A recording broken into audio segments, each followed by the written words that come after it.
Chag Yeshua story from the Nazarene Radio Network and MessianicVoice.com. The Nazarene Radio Network is a ministry of Nazarene Space and the Worldwide Nazarene Assembly of Elohim. This ministry and its outreach bringing the truth of Torah and Messiah to a lost world are all supported and made possible through the tithes and offerings of people just like you. Please prayerfully consider supporting the work of this ministry. Simply go to NazareneSpace.com to the upper left-hand corner and click on the PayPal box. PayPal will allow you to donate via credit card, debit card, or even checking account or through your own PayPal account. Donations may also be made by surface mail with check or money order to Nazarene Judaism at Nazarene Judaism, P.O. Box 471, Hurst, Texas 76053. That's Nazarene Judaism, P.O. Box 471, Hurst, Texas 76053.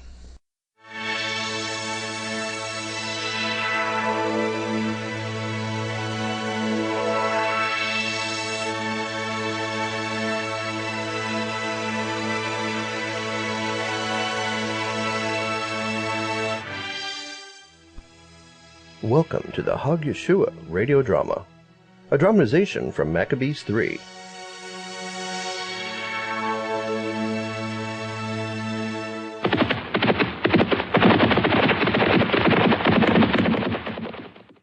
King, Pharaoh, greetings to you. We represent the council and elders of Jerusalem. We bring you gifts to welcome you to our city and congratulate you on your victory over Antiochus. You do indeed have a beautiful city. I wish to honor your city and its people by making offerings to your local gods. Our people worship only Yahweh, who is the only creator of all things, not only of Jerusalem, but of the whole world. We will take you to Shimon Hazadik. He is the high priest of Yahweh.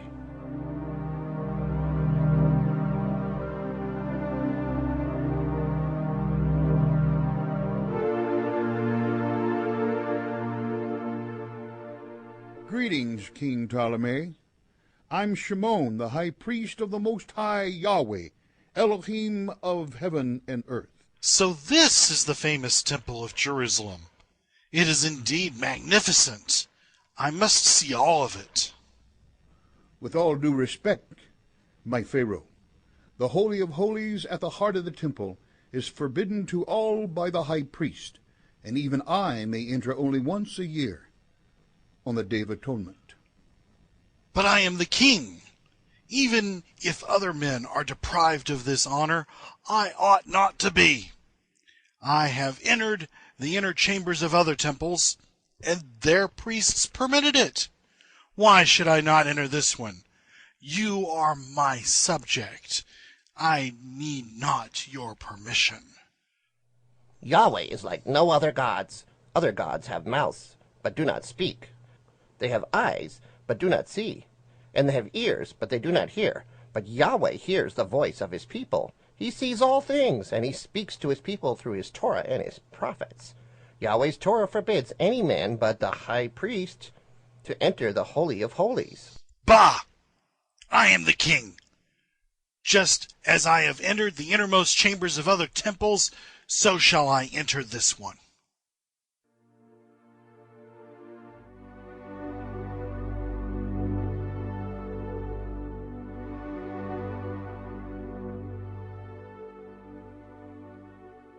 And when the priests fell down in their sacred vestments, imploring the greatest Elohim to come and help in the time of need, and to avert the violence of the fierce aggressor, and when they filled the temple with lamentations and tears, then those who had been left behind in the city were scared and rushed forth, uncertain of the event.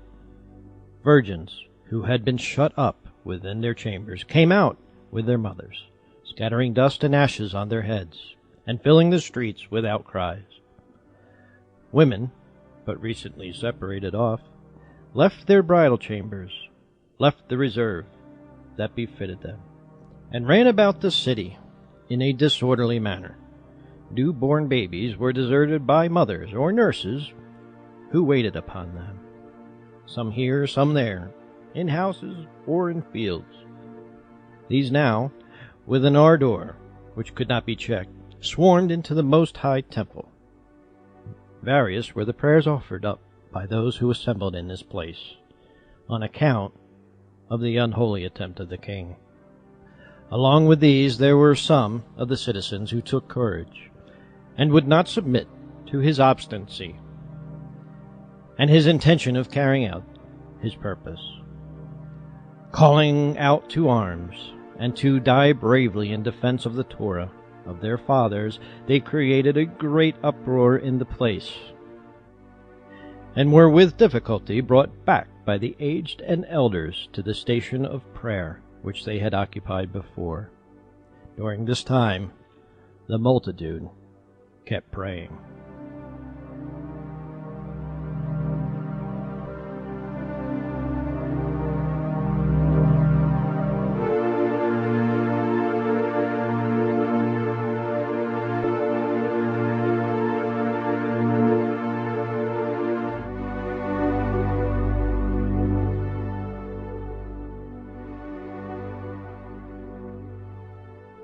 Look, the high priest, Shimon, he turns toward the temple, bending his knees and lifting his hands up high. O Yahweh, Yahweh, Baruch atah Yahweh Eloheinu melech haolam.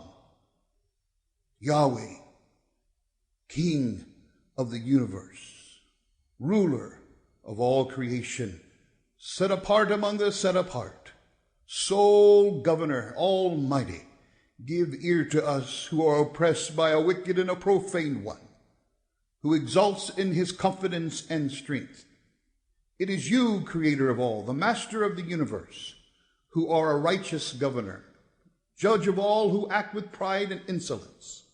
It was you who did destroy the former workers of unrighteousness, among whom were the giants, who trusted in their strength and hardihood by covering them with a measureless flood. It was you who did make the Sodomites, those workers of exceeding iniquity, men notorious for their vices, an example to after generations, when you did cover them with fire and brimstone. You did make known your power when you caused the bold Pharaoh, the enslaver of your people, to pass through the ordeal of many and diverse inflictions. And you rolled the depths of the sea over him, when he made pursuit with chariots and with a multitude of followers, and gave safe passage to those who put their trust in you, the master of all creation. These saw and felt the works of your hands, and praised you, the Almighty. You, O King, when you created the illimitable and measureless earth, did choose out this city. You did make this place sacred on your name. Albeit you need nothing, you did glorify it with your illustrious presence, after constructing it to the glory of your great and honorable name. And you did promise out of love for the people of Israel, that should we fall away from you and become afflicted, and then come to this house and pray, that you would hear our prayer. Verily you are faithful and true. And when you did often aid our fathers, when hard pressed and low estate, and delivered them out of great dangers. See now, O Holy King, how through our many and great sins we are borne down, made subject to our enemies, and are become weak and powerless. We, being in this low condition, this bold and profane men, seek to dishonor this your holy place, consecrated out of the earth to the name of your majesty. Your dwelling place, the heaven of heavens, is indeed unapproachable to men. But since it seemed good to you to exhibit your glory among your people Israel, you did sanctify this place. Punish us not by means of the uncleanness of their men, nor chastise us by means of their profanity, lest the opposers of Torah should boast in their rage and exult in their exuberant pride of speech and say, we have trampled upon this holy house, as idolatrous houses are trampled upon. Blot out our iniquities and do away with our errors and show forth your compassion in this hour, lest your mercies quickly go before us. Grant us shalom, that the cast down and broken-hearted may praise you with their mouth. At that time, Elohim, who sees all things, who is beyond all set apart among the set apart, hear our prayers, so suitable, and scourge the man greatly uplifted with scorn and insolence. Amen. Look there, Ptolemy approaches the Holy of Holies. Look, he drops to the ground, shaking like a reed in the wind. He has stopped shaking. He is lying helpless on the ground. He looks like he is trying to speak, but no words are coming from his mouth. Now his bodyguards are dragging him away. What manner of witchcraft is this? How dare you bewitch King Ptolemy? You are a wretched people. I return to Egypt, but I will show your people no mercy. No mercy. I'll see every last Jew in my kingdom dead for this insolence.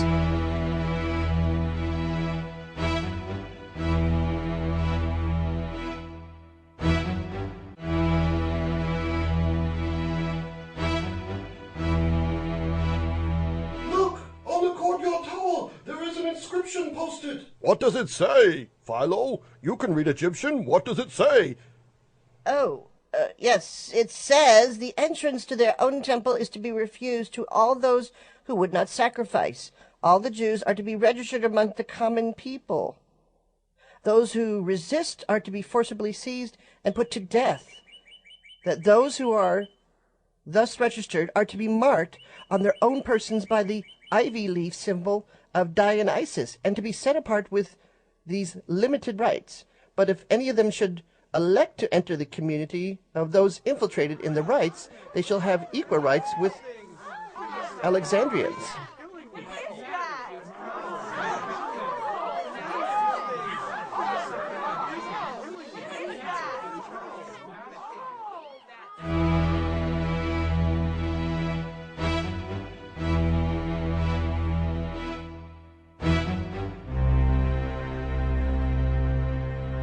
Royal scribe, take this letter. King Ptolemy, to the commanders and soldiers in Egypt and in all places, health and happiness.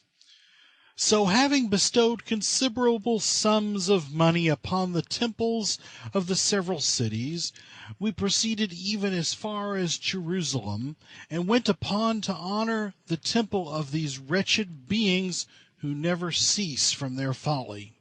To outward appearance they receive us willingly, but belied that appearance by their deeds. When we were eager to enter their temple and to honor it with the most beautiful and exquisite of gifts, they were so carried away by their old arrogance as to forbid us to entrance, while we, out of our forbearance towards all men, refrained from exercising our power even upon them, and thus exhibiting their enmity against us, they alone among nations lifted up their heads against kings and benefactors as men unwilling to submit to anything reasonable. As soon, therefore, as the contents of this letter become known to you, in that same hour we order those Jews who dwell among you with wives and children to be sent to us, vilified and abused in chains of iron, to undergo a death cruel and ignominious, suitable to men disaffected. For by the punishment of them in one body we perceive that we have found the only means of establishing our affairs for the future on a firm and satisfactory basis. Whoever shall shield a Jew, whether it be old man, child, or suckling, shall with his whole house be tortured to death. Whosoever shall inform against the Jews, besides receiving the property of the person he is charged, shall be presented with 2,000 drachma for the royal treasury. He shall be made free, and shall be crowned. Whatsoever place shall shelter a Jew shall, when he is hunted forth, be put under the ban of fire, and forever be rendered useless to every living being for all time to come.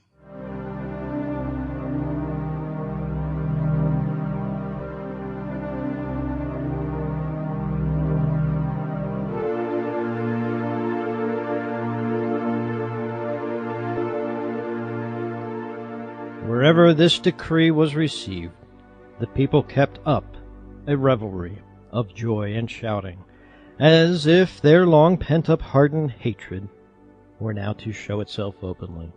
The Jews suffered great throes of sorrow and wept much, while their hearts, all things around being lamentable, were set on fire as they bewailed the sudden destruction which was decreed against them. What home or city or place at all inhabited, or what streets were there, which their condition did not fill with wailing and lamentation? They were sent out unanimously by the generals in the several cities with such stern and pitiless feeling, that the exceptional nature of infliction moved even some of their enemies. These, influenced by sentiments of common humanity, and reflecting upon the uncertain issue of life, shed tears at this their miserable expulsion. A multitude of aged, hoary-haired old men were driven along with halting, bending feet, urged onward by the impulse of a violent, shameless force, to quick speed. Girls who had entered the bridal chamber quite lately to enjoy the partnership of marriage exchanged pleasure for misery, and with the dust scattered upon their myrrh-anointed heads were hurried along unveiled, and in the midst of the outlandish insults set up with one accord a lamentable cry in lieu of the marriage hymn. Bound and exposed to public gaze, they were hurried violently on board ship. The husbands of these, in prime of their youthful vigor, instead of crowns, wore halters around their necks. Instead of feasting and youthful jollity, spent the rest of their nuptial days in wailing, and saw only the grave at hand. They were dragged along by unyielding chains, like wild beasts. Of these, some had their necks thrust into the benches of the rowers, while the feet of others were enclosed in hard fetters. The planks of the deck above them barred out the light and shut out the day on every side, so that they might be treated like traitors during the whole voyage. They were conveyed accordingly in this vessel, and at the end of it arrived at Scadia. The king had ordered them to be cast into the vast hippodrome, which was built in front of the city. This place was well adapted by its situation to expose them to the gaze of all the comers into the city, and of those who went from the city into the country. Thus they could hold no communication with his forces, nay, they were deemed unworthy of any civilized accommodation. When this was done, the king, hearing that their brothers in the city often went out and lamented the melancholy distress of these victims, was full of rage, and commanded that they should be carefully subjected to the same, and not one whit milder treatment. The whole nation was now to be registered. Every individual was to be specified by name, not for that hard servitude of labor which we have a little before mentioned, but that he might expose them to the before-mentioned tortures, and finally, in the short space of a day, might expirate them by cruelties. The registering of these men was carried on cruelly, zealously, assiduously, from the rising of the sun to its going down, and was not brought to an end in 40 days.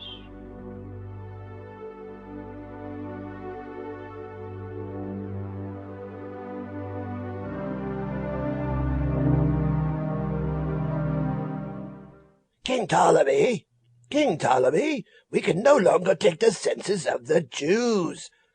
They are innumerable. How dare you evade my command? How much have these wretched Jews bribed you for your treason?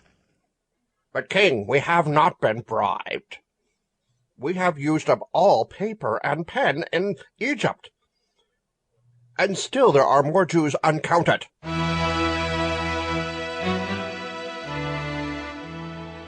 Then Ptolemy called Hermann, who had charge of the elephants, full of rage, altogether fixed his furious design. Early tomorrow you are to drug the elephants with unmixed wine and handfuls of incense. These 500 elephants will, when infuriated by the frankincense, be led up to the execution of death upon the Jews.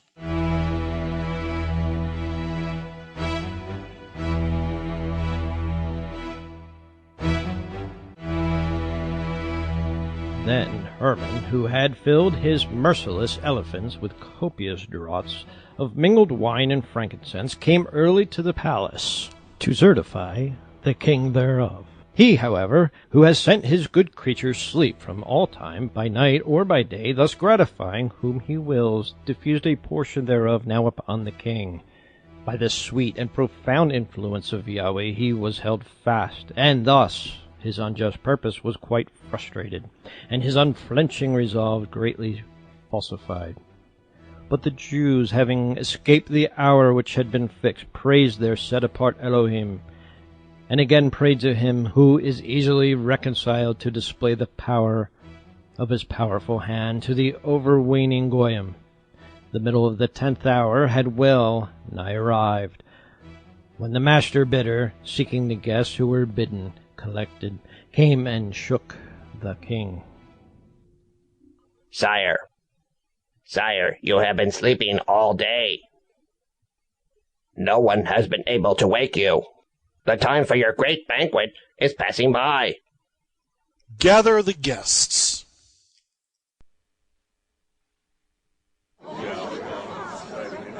Eat, drink, and be merry. Let us make up in our drinking and celebrations for the lost time. Summon for me Hermon, the keeper of the elephants. I am here, King. You traitor! You have failed me! Did you not do as I ordered and drug the elephants? My king, my pharaoh, I did exactly as you commanded. Only you slept the appointed time. The Jews may have benefited from my sleep today, but tomorrow, without delay, see to the plan.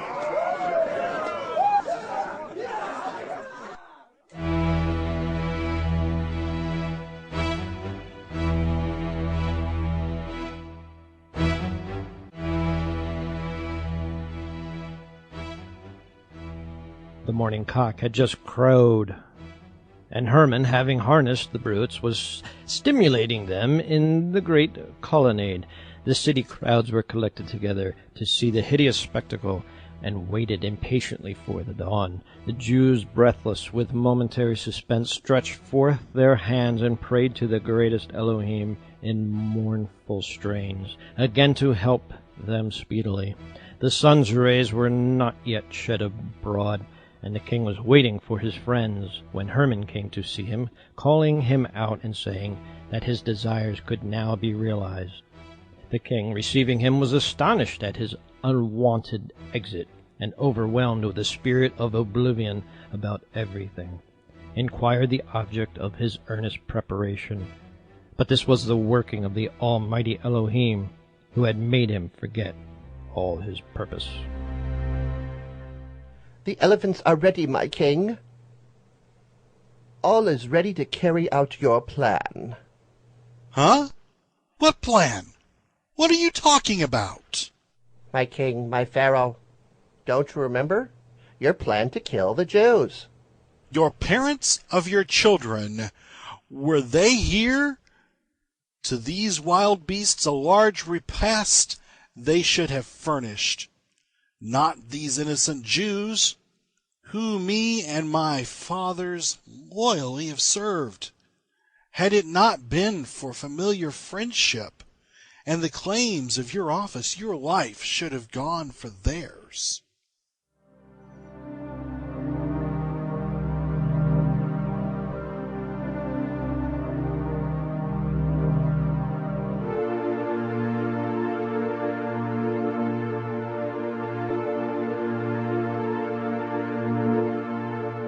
Summon for me Hermon, the keeper of the elephants. I am here, my king. How often, O wretch, must I repeat my orders to you about these same persons? Once more arm the elephants against the morrow for the extermination of the Jews. O king, how long doth you make trials for us, as of men bereft of reason? This is the third time that you have ordered their destruction. When the thing is to be done, you change your mind and recall your instructions. For this cause, the feeling of expectation causes turmoil in the city. It swarms with factions, and is continually on the point of being plundered. Hear this now. I swear an irrevocable decree that these Jews be sent to their deaths without further delay, mangled by the knees and feet of the elephants. Then shall I march upon Judah and level it and burn their temple to the ground.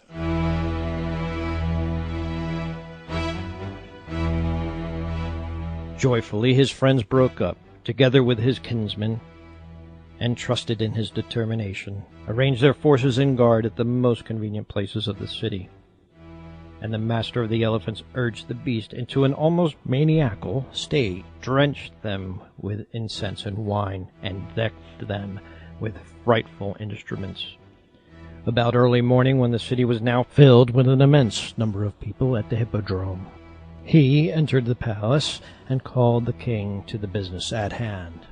The king's heart teemed with impious rage, and he rushed forth with the mass, along with the elephants, with feeling unsoftened and eyes pitiless. He longed to gaze at the hard and wretched doom of the above-mentioned Jews.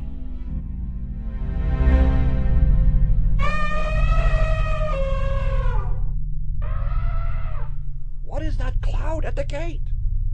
It is a stampede of elephants. And look, they are driven by armed men. They will surely trample us all to death. O Yahweh, we are at the very gates of death. Have mercy and manifest yourself in power this day. Look, old Eliezer, he stands up against the elephants. I think he is about to pray.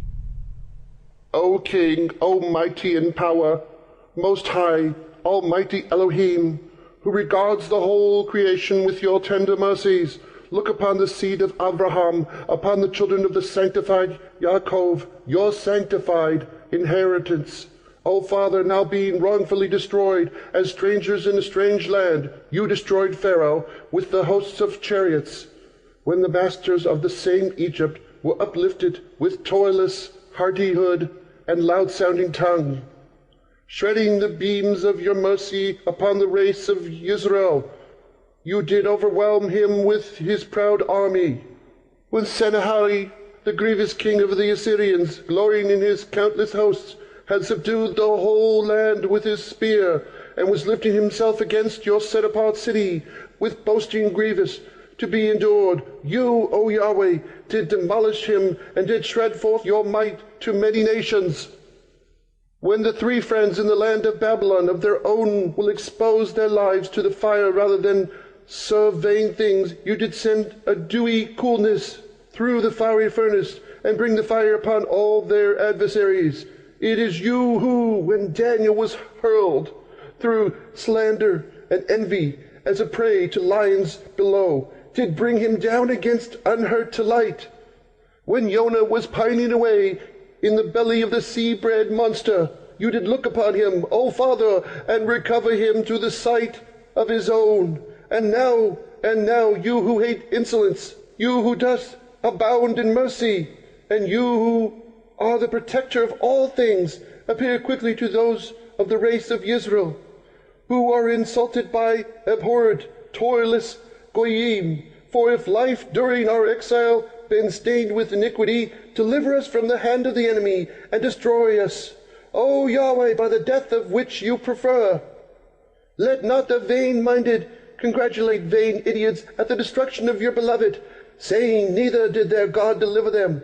You are all-powerful and almighty, O Eternal One. Behold, have mercy upon us, who are being withdrawn from life, like traitors, by the unreasoning insolence of toilless men. Let the heathen cower before your invincible might today, O glorious one, who have all power to save the race of Yaakov. The whole band of infants and their parents with tears beseech you. Let it be shown to all the nations that you are with us, O Yahweh, and have not turned your face away from us, but as you said, that you would not forget them, even in the land of their enemies. So do you fulfill this saying, O Yahweh.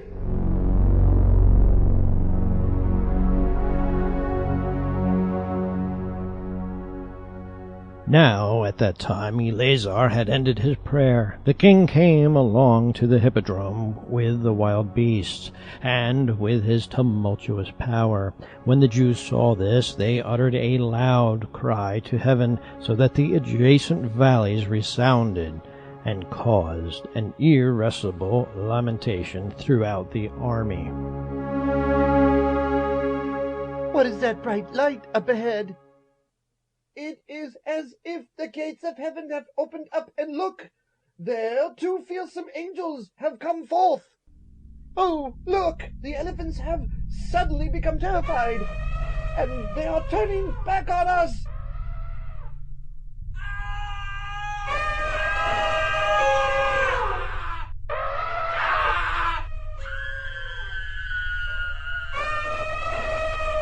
Look, the elephants have suddenly turned, and they are trampling the king's own men. The king's wrath was converted into compassion, and he wept at his own machinations. For when he heard the cry, and saw them all on the verge of destruction, with tears he angrily threatened his friends, saying, I have governed badly, and have exceeded tyrants in cruelty. And I, your benefactor, have labored to deprive you at once of the dominion and life by secretly devising measures injurious to the kingdom.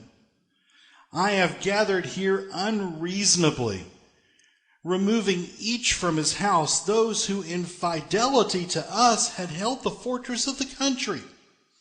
I have thus consigned to unmerited punishments those who in no good will towards us from the beginning have in all things surpassed all nations, and who often have engaged in the most dangerous undertakings. Loose, loose the unjust bonds, send them to their homes in peace, and deprecate what has been done. Release the sons of the Almighty, living Elohim of heaven, who from our ancestors' times until now have granted a glorious and uninterrupted prosperity to our affairs. Praise Yahweh. The king then departed to the city, and called his financier to him, and bade him provide a 7 days' quantity of wine and others. So also the king collected a number of guests for the occasion, and returned unceasing thanks, with much magnificence, for the unexpected deliverance afforded him. But the Jews, as we just said, instituted a dance, and then gave themselves up to feasting, glad thanksgivings, and psalms. They made a public ordinance to commemorate these things for generations to come, as long as they should be sojourners. They thus established these days as days of joy, not for the purpose of drinking or luxury, but because Elohim had saved them. Thus was established Chag Yeshua, the Feast of Deliverance, which we observe for 7 days, beginning on the 12th of Elul each year. This program was made possible by the cooperation of NazareneSpace.com and MessianicVoice.com. It is copyrighted 2011. Thank you for joining us for this dramatization of the Chag Yeshua story from 3rd Maccabees.